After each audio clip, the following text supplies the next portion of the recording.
Exposed, Mueller dark secret uncovered, he wants this hidden. When former FBI Director Robert Mueller was named as the special prosecutor in the Russia probe, the mainstream media quickly lionized him as an honest cop. The Los Angeles Times has told a different story. Journalist David Willman has exposed the fact that Mueller's reputation for excellence actually hides the fact that he is a notorious bumbler. Indeed, Mueller has fumbled on national security cases that could have been deadly for Americans. Other criminal cases have also been botched by Mueller. In 1979, Mueller, at the helm of a government investigation, tried to convict several members of the outlaw motorcycle gang, the Hells Angels, of racketeering. 18 defendants went on trial, but only 5 were convicted. All 5 eventually had their sentences overturned on appeal. Mueller team, which had dropped many of the charges against Hells Angels leadership, did not ask for a retrial. Defense lawyer Richard B. Mazur said that Mueller and the U.S. government made a mess of the trial against the Hells Angels. After being appointed by President George H.W. Bush as Assistant U.S. Attorney General,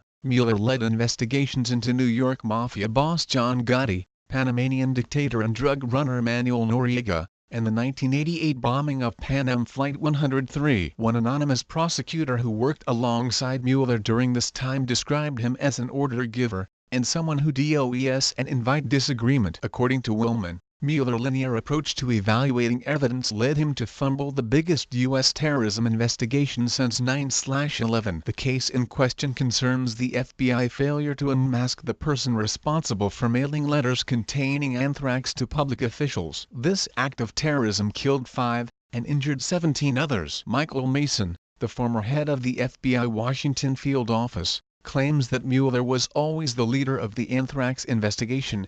It was Mueller who asked the FBI to focus the investigation on Stephen J. Hatfield, a virologist at the Army Fort Detrick Laboratories. Mueller even confidently told Congress officials in a closed-door meeting that Hatfield was the man responsible for the anthrax letters. The evidence against Hatfield would ultimately be discarded as unreliable. By all accounts, Mueller was slow to admit his mistakes regarding Hatfield. Mueller's gruff persona does not allow him to admit fault or weakness, according to those who have worked with him. It also worth mentioning that Mueller and his FBI provided Congress with terrible intelligence regarding Saddam Hussein's WMD program. This bad intelligence directly led to the U.S. invasion of Iraq, a war which killed over 4,000 U.S. troops, over 1 million Iraqi citizens, and led to the creation of international terrorist organization ISIS. Simply put, Robert Mueller is no shining example of excellence in law enforcement. The media attempt to say otherwise only serves their own bias against President Trump,